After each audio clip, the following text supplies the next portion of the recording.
আসসালামু আলাইকুম ওয়া রাহমাতুল্লাহি ওয়া বারাকাতুহু। আলহামদুলিল্লাহি ওয়াহদাহু ওয়াসসালাতু ওয়াসসালামু আলা মান লা নাবিয়্যা বা'দাহু। আম্মা বা'দ, ফাআউযু বিল্লাহি মিনাশ শাইতানির রাজীম। বিসমিল্লাহির রাহমানির রাহিম। اليوم أكملت لكم دينكم وأتممت عليكم نعمتي ورضيت لكم الإسلام دينا رب اشرح لي صدري ويسر لي أمري واحلل عقدة من لساني يفقه قولي ربي زدني علما ربي زدني علما آمين। বিরাদর ইসলাম, প্রিয় বন্ধুগণ, আমার মা মহিলারা, আলহামদুলিল্লাহ, আল্লাহ রাব্বুল ইজ্জতের শুকরিয়া আদায় করি যে ওনার হুকুমে, ওনার তৌফিকে আজকে আমি আপনাদের সম্মুখে কোরআন এবং হাদিস থেকে বলবো তকলিদের বিষয়। তকলিদের বিষয় যদি আমি ইংরেজিতে বা ইংলিশে বলি, বহুত লোকে হয় বোঝে না, নিজের ভাষাতে বলতে হবে। ইনশাল্লাহ অন্য অন্য ভাষাতে বলবো। তো প্রিয় বন্ধুগণ, আমাদের উচিত কি? আমাদের উচিত মানুষকে, পাবলিককে, মুসলমানকে কোরআন থেকে হেদায়েত করা। এটা হলো তবলিগ। তবলিগ ধর্ম প্রচার করা।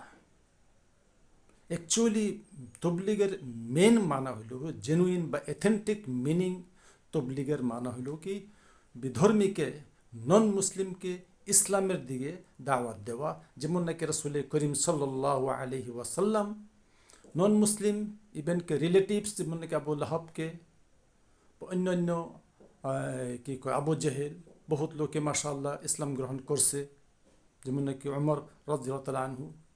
তো নন মুসলিমকে ইমানের দিকে দাওয়াত দেওয়া, হক পথে তাদেরকে টাইনা আনা, এটা হইল তবলিগ। কিন্তু তারপরে জেনারেলি যার মানা মানুষকে হেদায়েত করা। মানুষ রং পথে আছে, হক চিনতাছে না, বা হালাল হারাম, যেমন নাকি নামাজের জন্য মানুষকে বলা, এটাও তবলিগ। কারণ উলামা রাসূল করিম সাল্লাল্লাহু আলাইহি ওয়াসাল্লামের জায়গায়, যেমন সূরা মায়েদা আয়াত নম্বর 67 আসছে, ইয়া আইয়ুহার রাসূলু বাল্লিগ মা উনজিলা ইলাইকা মির রাব্বিক ওয়া ইল্লাম তাফআল ফামা বাল্লাগতা রিসালাতাহু ওয়াল্লাহু ইয়াসমুকা মিনান নাস। হে মুহাম্মদ সাল্লাল্লাহু আলাইহি ওয়াসাল্লাম, আপনি প্রচার করিয়ে দিন, ইউ প্রোক্লেম, অ্যানাউন্স, আপনি প্রচার করিয়ে দিন যাহা কিছু আপনার প্রভুর তরফ থেকে, আল্লাহর তরফ থেকে অবতীর্ণ করা হয়েছে, এটা প্রচার করেন। এখন হুজুর চলে গেছেন, উনার জায়গা কে আছে আপনারা জানেন। এটা বুখারীতে আছে, উনার জায়গা উলামায়ে কেরাম। এটা হুজুর বলছেন, আর উলামা ওয়ারাসাতুল আম্বিয়া, উলামায়ে কেরাম নবীদের ওয়ারিস। তো নবীদের ওয়ারিস এর মানে এটা না যে বাপ মারা গেলে যেমন নাকি বাল বাচ্চারা টাকা পয়সা বা সম্পত্তি পায়, তা না। হুজুর এটাও বলছেন কি ইন্নাল আম্বিয়া কেরামরা টাকা পয়সা ওনারা দিয়া যান নাই, লাম ইওয়ারিসু দিনার ওয়ালা দিরহামান। নবীরা টাকা পয়সা দেয়া গেছে না, ইন্নামা ওয়াররাসুল ইলমা, তারা এলিম দিয়ে গেছে। এই এলিমটা যে নেবে তারাই আলেম। তা আলেম যারা 10 বছর, 12 বছর বা 8 বছর খুবই কষ্ট করে পড়ে, তারা ডিপলি গম্ভীরতা হিসাবে খুবই যাচাই করে, তারাই হাক্কানি আলেম। তো প্রিয় বন্ধুগণ, আমি কোরআন থেকে বলতে চাই, আর কোরআন থেকে সুন্দর মতে মানুষকে বয়ান করা, এটা খুবই উত্তম কথা। আসেন, আপনারা আসেন, please come and listen to my speech. আপনারা শুনেন এবং এটা লাইক করেন এবং অপরকে এটা শেয়ার করেন। আমি কোরআন থেকেই বলবো, কোরআনে থাকলে হাদিস থেকে বলবো। সূরা হাশরে আছে, ওমা আতাকুমুর রাসূলু ফাখুযুহু, যেটা রাসূল করিম ইসলাম আল্লাহ তাআলা বলতেছেন, ভাই হে মুমিনরা শোনো, যেটা তোমাদের নবী করিম ইসলাম দিয়েছেন এটা লও, অ্যাপ্লাই করো। যেমন নাকি বুখারী বা অন্যান্য হাদিস, সর্বশ্রেষ্ঠ উত্তম বুখারী। তো প্রিয় বন্ধুগণ, আজকে আমি একটি আয়াত তেলাওয়াত করলাম, আপনার আয়াত নম্বর 3, ঠিক আছে? আয়াত নম্বর 3 সূরা আল মায়েদা।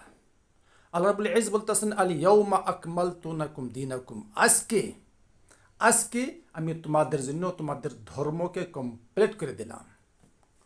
অর্থটা খুব সুন্দর মতো শুনবেন, যে আজকে আমি তোমাদের জন্য তোমাদের দ্বীনকে কমপ্লিট করলাম, নম্বর 1। নম্বর 2, ওয়া আতমামতু আলাইকুম নি'মাতু, এবং তোমাদের উপরে আমার নিয়ামতকে, যে তোমাকে আমি ইমান দিছি, হেদায়েত করলাম, আমার নিয়ামতকে তোমাদের উপরে কমপ্লিট করে দিলাম। ঠিক আছে। নম্বর 3, ওয়া রাজিতু লাকুমুল ইসলাম দীনান, এবং তোমাদের জন্য ইসলামকে আমি ধর্ম হিসাবে চয়েস করলাম। ধর্ম হিসাবে চয়েস করলাম। এখানে 3 পয়েন্টস, প্রিয় বন্ধুগণ খুবই গুরুত্ব দিবেন। 3 পয়েন্টস। নম্বর 1, আল্লাহ রাব্বুল ইজ্জত বলতেছেন বা আমি তোমাদের জন্য দিনকে কমপ্লিট করে দিছি। দিনকে perfect, I have perfected your religion for you. তো দিন কমপ্লিট হয়ে গেছে। Number 2, and completed my favour on you, আমার ফেভার তোমার রূপে কমপ্লিট করে দিছি। নম্বর 3, আল্লাহ তাআলা বলতেছেন এই যে আমার কি কয় তোমাদের যে ইসলাম, এই ইসলামের মধ্যে যে একটা ধর্ম, এই দিন হিসাবে ইসলামকে আমি চয়েস করলাম। আমি এটা বলতে চাই, এই আয়াতটা অবতীর্ণ হয়েছে আপনার 10 হিজরিতে। আর এই আয়াতটা হযরত, এটাও বুখারীতে আছে, হযরত ওমর রাদিয়াল্লাহু তাআলা আনহু বলেন, যখন এই আয়াত অবতীর্ণ হয়, ইহুদিরা বলে যে কি সুন্দর আয়াত, যদি আমাদের উপরে এটা অবতীর্ণ হইতো এরকম, তা আমরা এই দিনকে ঈদ বানাইতাম। আমার বলার উদ্দেশ্য কি, যে এটা আপনার 10 হিজরিতে রাসূল করিম ইসলামের লাস্ট হজ, যাকে বলা হিজ্জাতুল বিদা, অর্থাৎ লাস্ট হজ। বিদা মানে আল বিদাই, লাস্ট টাইম, কারণ উনার লাস্ট বছর ছিল। 10 হিজরিতে উনি এই আয়াতটা, আল্লাহর তরফ থেকে এই আয়াত আসে, উনি আল্লাহর হুকুমে এটা পৌঁছাইয়া দিয়েছেন। তারপরে বছরে নেক্সট ইয়ার উনার ইন্তেকাল হয়ে যায় 11 হিজরিতে। প্রিয় বন্ধুগণ, এখানে যে আল্লাহ বলতেছেন যে আল ইয়াউমা আকমালতু লাকুম দীনাকুম, আজকের দিন তোমাদের জন্য আমি তোমাদের দিনকে কমপ্লিট করতে, দিন কমপ্লিট হয়ে গেছে, দিন পরিপূর্ণ হয়ে গেছে। ওয়া আতমামতু আলাইকুম নি'মাতি, তোমাদের উপর নিয়ামত আমি দিলাম, যত রকমের নিয়ামত, তোমরা মুসলমান হয়েছো, হেদায়েত আনছো, মুমিন হয়েছো। তারপরে ইসলাম যে ধর্ম, সর্বশ্রেষ্ঠ ধর্ম, এই ধর্মকে তোমাদের আমি চয়েস করলাম। তো ইসলাম ধর্মকে আল্লাহ বলে এই যে চয়েস করছেন, এটাই আমাদের ধর্ম, এইটাই দিন, এইটাই মজহব। ইন্না দীনা ইনদাল ইসলাম, আল ইমরানে আছে, আল্লাহ রাব্বুল ইজ্জতের নিকটে সর্বশ্রেষ্ঠ উত্তম ধর্ম হইল ইসলাম। ধর্ম বহুত আছে, খ্রিস্টান ধর্ম, এটা ওইটা, তো মজহব মানাই হইল ধর্ম। মজহব হইল চলবার রাস্তা, ইসমে জরফ, চলবার রাস্তা। আপনি কোন রাস্তায় চলবেন, এই আয়াতে আপনি কাট আউট হয়ে গেছে। সৌদিয়া থেকে আমি এই আয়াতটা আমি রেফার নিলাম। সৌদিয়া যারা ইবনে বাস লাজনা আদ-দাইমা লিল বুহুস, পার্মানেন্ট কমিটি ফর রিসার্চ, তাদের যে একটা ফতোয়া আছে, মজমুই ফতোয়া থেকে আমি ওনাদের কাছে একটা নিলাম। ওইটাই আমাদের সোর্স। ওনারা এটাও বলতেছেন যে এই আয়াতটা তকলিদকে ক্যান্সেল করতেছে। তকলিদ কি? তকলিদ জানেন, আমি তো আগে বলছি ইংলিশেতে। তকলিদ মানে হইল to imitation, to copy without evidence or proof, without proper investigation. প্রমাণ ছাড়া, ইনভিটেশন বা প্রুফ ছাড়া কোনো কারোর কথা মান্য নেওয়া। একজনে বলল, ওনার কথাকে আমি মানলাম, এটা তকলিদ, কিন্তু এটা কোরআন এবং হাদিসের এগেনস্টে। আর হেদায়েত নেবার জন্য, দুনিয়াতে চলবার জন্য আল্লাহ রাব্বুল ইজ্জত সুন্দর মতো বলে দিয়েছেন। কি? সূরা নিসা আয়াত নম্বর 59 আছে, ইয়া আইয়ুহাল্লাযিনা আমানু আতিউল্লাহ ওয়া আতিউর রাসূল ওয়া উলিল আমরি। এটা খুব সুন্দর মতো শুনবেন, মানুষকে বলবেন, হে ইমানদার বান্দাগণ, আতিউল্লাহ, আল্লাহর রাসূলকে, আতিউল্লাহ, কোরআনকে মানো। আতিউল্লাহ অর্থাৎ আল্লাহকে মানিয়ে চলো। কোরআনে কি আছে? কোরআনে সব কিছুই আছে। কোরআনে হালাল হারাম, যেমন কি সুদ হারাম, যাকাত দেবেন, ব্যবসা হারাম, ব্যবসা আপনার হালাল, সব কিছু আছে কোরআনে। আতিউল্লাহ, তো যেটা কোরআনে আছে ওটা আল্লাহ রাব্বুল ইজ্জত বলতেছেন আতিউল্লাহ, আল্লাহর ইতাআত করো, আল্লাহর কথাকে মানবেন। নম্বর 1 হয়ে গেল। যদি কোরআনে নাই, নামাজে বেশি আছে, নামাজ জোহরের কয় রাকাত, আর আপনি আসরের কয় রাকাত, মাগরিবের কয় রাকাত, ডিটেলস আপনার ওইটা হলো হাদিসে আছে। সেই জন্য আল্লাহ রাব্বুল ইজ্জত বলতেছেন আতিউল্লাহ ওয়া আতিউর রাসূল। ঠিক আছে, কোরআনে নাই, কোরআনে নামাজে বেশি আছে, কিন্তু নামাজের ডিটেলস কেমনে পড়তে হবে, কি প্রসিজার, কয় রাকাত কি আপনার ভিতর কি, এগুলো সব হাদিসে আছে। ঠিক আছে, কোরআনে মাত্র নামাজের বিষয় আর নামাজের ডিটেলস হাদিসে আছে। ওকে, আপনি হাদিসে যান, এটাও আল্লাহ তাআলা বলছেন। পয়েন্ট নম্বর 1 কোরআন, পয়েন্ট নম্বর 2 হাদিস। তারপরে হাদিসেও নাই, আর হাদিসের মধ্যে ক্যাটেগরি আছে, বিভিন্ন রকমের হাদিস আছে। আর হাদিস যে কোন হাদিসকে আপনি অ্যাপ্লাই করবেন, গ্রহণ করবেন, কোরআনের পরে কোন হাদিস আপনি নেবেন, এটা উলামায়ে কেরাম বিশ্ব দুনিয়াতে সমস্ত মুহাদ্দিসিন এটা বলে দিয়েছেন যে আসাহুল কুতুবি বাদা কিতাবিল্লাহি as-সাহিহুল বুখারী। বুখারী যখন আপনি খুলবেন, বুখারী ভূমিকাতে লেখা আছে যে সর্বশ্রেষ্ঠ হাদিস হইল কোরআনের পরে উত্তম হাদিস হইল বুখারী। এটা বুখারীতে লেখা আছে। তো কোরআনে যদি নাই, আপনি বুখারীতে দেখবেন। ঠিক আছে, তে নম্বর 1 কোরআন, নম্বর 2 হাদিস। যদি হাদিসেও নাই, বুখারীতে নাই, মুসলিমে নাও, আবু দাউদ, হাদিসের সিকোয়েন্স আছে যে প্রথম নম্বর হাদিস এইটা, দ্বিতীয়তে এইটা, চতুর্থ এইটা। হাদিসও আপনি পান নাই ফর এক্সাম্পল, তখন আপনি কি করবেন? ওয়া উলিল আমরে, তখন those people who are in the authority, ওই মুহাদ্দিসিন, ওই সাহাবায়ে কেরাম যাদেরকে অথরিটি দেওয়া হয়েছে। তো উলিল আমরের মানা এখানে প্রথমে লেখা হয়েছে সাহাবায়ে কেরাম, সাহাবাদের পরে তাবিঈন যারা সাহাবীদের পরে আসে, তাবিঈনের পরে যারা তারা আছে তাবিঈন, আপনি 4th সেঞ্চুরি, তারপরে মুহাদ্দিসিন বা আইম্মা।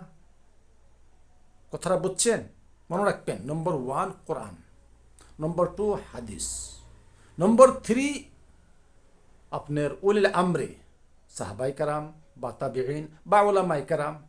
তারপরেও যদি মতভেদ হয়, দেখেন আল্লাহ রাব্বুল ইজ্জত উনি ইলমে গায়েব, উনি জানেন যে কোরআনে নাই, তারপরে হাদিসেও নাই, তারপরে উলামাদের মধ্যেও গিয়া মতভেদ হইতেছে। একটা ভেরি ভেরি ভেরি ইম্পর্টেন্ট, বহুত হি আপনি কমপ্লিকেটেড, খুবই মারাত্মক গুরুত্বপূর্ণ।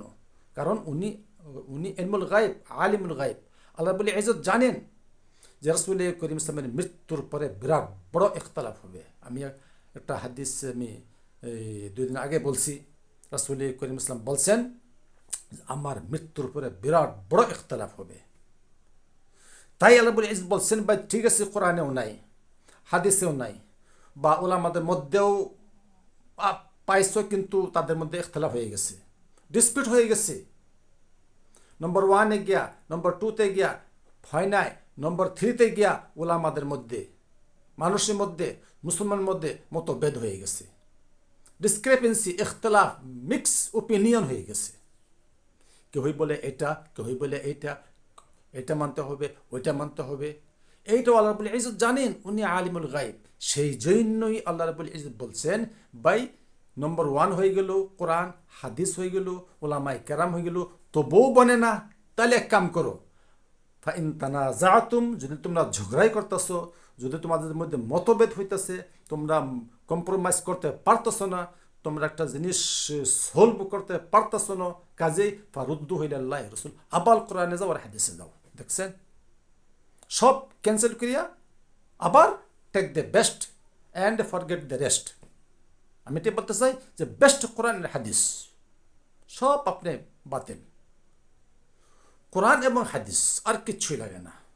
মনে রাখবেন প্রিয় বন্ধুগণ, ভেরি ভেরি ইম্পর্টেন্ট এই আয়াতটা। ঠিক আছে, আর হ্যাঁ, একটা প্রশ্ন হইতে পারে, কোনো সাধারণ লোক, এক ব্যক্তি অন্য ধর্ম থেকে, নন মুসলিম থেকে মুসলমান গ্রহণ করলো, তাকে হেদায়েত করবার জন্য আপনি ইসলামের দিকে নিয়ে আসেন। এখন সে কনফিউজ হইতেছে বা ইসলামের মধ্যে বহুত মজাব হয়ে গেছে। কারণ এটা হুজুর তো আগেই বলছেন। আমি একটা হাদিস গতকালকে বা বলছি, যেটাও আপনার আবু দাউদ এবং তিরমিজিতে আছে, রাসূল করিম ইসলাম খুবই স্ট্রংলি খুতবা দিচ্ছেন। খুতবার মানা হইল আপনার কি লেকচার দেওয়া। আপনি আবি নাজিহ আল ইরবাজ বিন সারিয়া থেকে রওয়ায়াত আছে, উনি বলেন রাসূল করিম ইসলাম আমাদেরকে একবার বিরাট বড় স্ট্রং খুতবা দিচ্ছেন। আমি এটা ইংলিশে অলরেডি দিয়ে আসছি। এরকম একটা বিরাট জোরে স্ট্রংলি আমাদেরকে লেকচার দিচ্ছেন। উনার লেকচার শুনিয়া আমাদের অন্তর কি কয় কেঁপে গেছে এবং চক্ষু থেকে পানি প্রবাহিত হয়ে গেছে। আমরা কান্দা আরম্ভ করছি, হে আল্লাহ রসুল আপনি এরকম ভাবে লেকচার দিতেছেন যেমন লাগে আপনি বিদায় নেবেন। কাজে হে হুজুর লাগতেছে আপনি বিদায় নেবেন বা আপনার ইন্তেকাল হয়ে যাবে। বিরাট বড় স্ট্রং গরম গরম আপনি বলতেছেন। কাজে হুজুর আপনি আমাদেরকে নসিহত করেন। তখন হুজুর বললেন, শোনো উসিকুম বিতাকওয়াল্লাহ, আমি তোমাদেরকে নসিহত করতেছি আল্লাহকে ভয় করো আর শোনো এবং এতাহাত করো। দেখছেন হুজুর বলতেছেন শোনো এবং এতাহাত করো, শুনবেন এবং মানবেন, কোরআন হাদিস শুনবেন এবং মানবেন। আবার হুজুর বলছেন ওয়া ইন তাআম্মারা আলাইকুম আবদুন, যদি কোনো একদম হাবশি আলেম, একজন হাবশি হোক, চাই কালা হোক, চাই ব্ল্যাক হোক, চাই গরিব হোক, চাই এতিম বাচ্চা হোক, কিন্তু সে আলেম সে কোয়ালিফাইড, তার কথাকে মানতে হবে। যদি সে এভিডেন্স প্রমাণ দেয় তার কথাকে মানতে হবে। প্রিয় বন্ধুগণ, হুজুর আবার এটাও বলছেন কি শোনো ফাইন্নাহু মান ইয়াইশ মিনকুম, আমার পরে যারা বাচ্চা থাকবে তারা ফাসায়ারা ইখতিলাফান কাসীরা, তারা বহুত ইখতিলাফ দেখবে, বিরাট বড় ইখতিলাফ। কাজে ওই ইখতিলাফের সময় ফাআলাইকুম বিসুন্নতি, যেমন হুজুরের মৃত্যুর 500 বছর পরে উনি বলছেন যে আমার 500 বছর পরে বা 500 বছর পরে বিরাট বড় ইখতিলাফ হয়ে যায়, ওই সময় কোরআন ফাআলাইকুম বিসুন্নতি, আমার সুন্নতকে খুব ভালো মতো ধরবা, ও সুন্নাতুল খুলাফায়ে রাশিদিন এবং খুলাফায়ে রাশিদিনের সুন্নত। হুজুর ইসলাম নিজের হাদিসকে আলাদা করছেন, তারপরে খুলাফায়ে রাশিদিনের হাদিস আলাদা করছেন। তা আমার উদ্দেশ্য ফোকাস আমি এইটাই দিতে চাই, কোরআন হাদিস। তারপরে হুজুর আবার বলছেন ও আযু আলাইহা বিন নাওয়া, যেরকম আপনি হাড্ডিকে কামড় মারিকে ধরেন শক্ত করিয়া, ওইরকম কোরআন হাদিসকে কামড় মারা ধরবেন স্ট্রংলি। কোরআন হাদিস ছাড়বেন না। প্রিয় বন্ধুগণ মনে রাখবেন। আর এই 4 মযহব এটা কোনো জরুরি না, উনারা তো বলে দিচ্ছেন। যেমন ইমাম আবু হানিফা রাহমাতুল্লাহ আলাইহি, উনি মাশাআল্লাহ 80, উনার বিষয়ে আমি খুবই কি কয় আপনার সৌদি থেকে বড় বড় আপনার কি কয় ফতোয়াতে ওনারা লেখছেন ভাই মাশাআল্লাহ উনি এক বিরাট বড় তাবিঈন ছিলেন।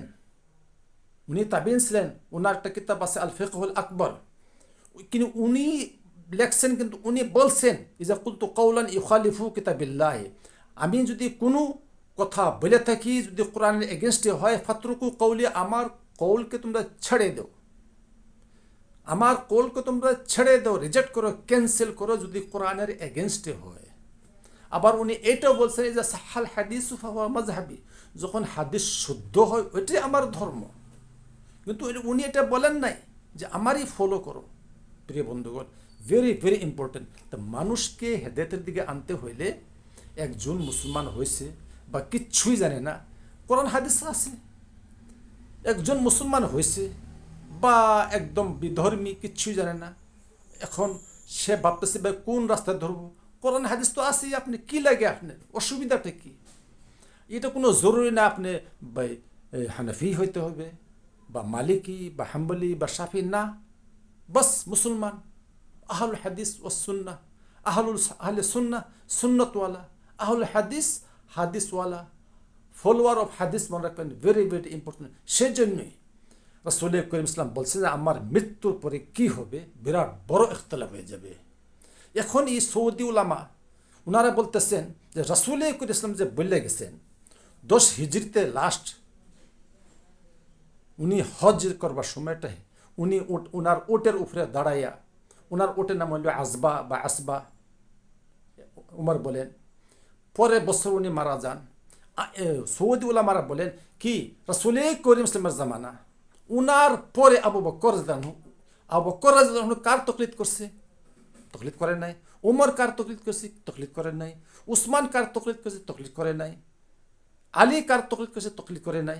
সাহাবারা কারো তাকলিদ মানে হইলে উইদাউট তাকলিদ মানে কি জানেন? কাল্লাদু তাকলিদান, অর্থাৎ পাট্টা বা আপনি কি কয় বেল্টকে কুকুরের বা জানোয়ারের গর্দানে পিন্দায়া দেওয়া, খারাপ পাবেন না, আমি যার অর্থ বলতেছি। এর জেনুইন মানা হইল, তকলিদের মানা হইল জানোয়ারের গাড়ে বেল্ট বা কালার পিন্দায়া দেওয়া, এটা হইল তকলিদ, কেলাদা। আর জেনারেলি শরীয়তে একটা মিনিং এসে গেছে যে 4 মজহবকে মানা, কিন্তু এটা জরুরি না। এটা তারা একটা করছেন, বা তুমি যে রাস্তায় যাও চলো, অসুবিধা নাই, কিন্তু তাদের মধ্যে ইখতিলাফ হয়ে গেছে। এখন তাদের মধ্যে মিক্স হয়ে গেছে না, একজনে বলে এইটা, যেমন কি মশলার মধ্যে, আপনি হায়েজের মধ্যে বা তালাকের মধ্যে, এক তালাকে, সেই জন্য তো বেজাল, আপনার অসুবিধা এটাই হয়ে গেল। যখন তাদের মধ্যে মতভেদ হয়ে গেল ইমামদের মধ্যে, তখন আপনি এগুলি কথা বাদ দেন, ক্যান্সেল করেন, take the best and forget the rest. Best অর্থাৎ কোরআন, কোরআনের পরে বুখারি দেখেন, বুখারির পরে মুসলিম শরীফ দেখেন, মুসলিমের পরে আবু দাউদ দেখবেন, সিহাহ হাদিস। প্রিয় বন্ধুগণ, যাচাই করবেন। আর আর কি কয়, যখন সাহাবীদের পরে যখন ফিতনা আসা যায়, একজন তাবি ইবনে সিরিন একটা হাদিসে মুসলিম শরীফে আছে, আন ইবনে সিরিনা قال لم يكونوا يسألون عن الإسناد فلما وقعت الفتنة قالوا اسمعوا أو سمعوا لنا رجالكم فينظروا إلى أهل السنة فيؤخذ حديثهم وينظر إلى أهل البدع فلا يؤخذ حديثهم। মুসলিম শরীফে দেখবেন দিবাচা বা ভূমিকায় আছে মুহাম্মদ ইবনে সিরিন রহমাতুল্লাহ আলাইহি। ইনি বিরাট বড় তাবি ছিলেন, ইনি ইমাম আবু হুরায়রাকে দেখছেন, আনাস বিন মালিকের সাথে সাক্ষাৎ হয়েছে, আব্দুল্লাহ বিন উমরের সাথে সাক্ষাৎ হয়েছে, হযরত হাসান এবং হযরত আয়েশা রাদিয়াল্লাহু তাআলার সাথে ওনার সাক্ষাৎ হয়েছে, ওনাদের হাদিসও উনি রওয়ায়াত করছেন। ইমাম ইবনে সিরিন, ইমাম মুহাম্মদ ইবনে সিরিন, ইনি বলতেছেন যে আগের জামানায় প্রথমে ইসনাদের বিষয়ে প্রশ্ন হইতো না। আগে যখন হাদিসের আগে কুতুলি নাম থাকে, যাকে বলা হয় নেরেশন, যেমন অমুকে বলছে। হাদিসের আগে 10টা বা 5টা নাম থাকে, যাকে বলা হয় আসমাউর রিজাল। এইগুলি আগে প্রশ্ন করা হয়েছিল না বা কোয়েশ্চন ছিল না, আগে ডাইরেক্ট হাদিস বলা হয়েছিল। কিন্তু উনার জামানায় এগুলি ইখতিলাফ হয়ে গেছে, তাই বলেন লাম ইয়াকুনু ইউসআলুনা আনিল ইসনাদ। আগের জামানা, উনাদের জামানা, যেমন সাহাবীদের জামানা হাদিস উনারা বলতেন, কারণ তারা কেউ মিথ্যা কথা বলতো না সাহাবীদের জামানা।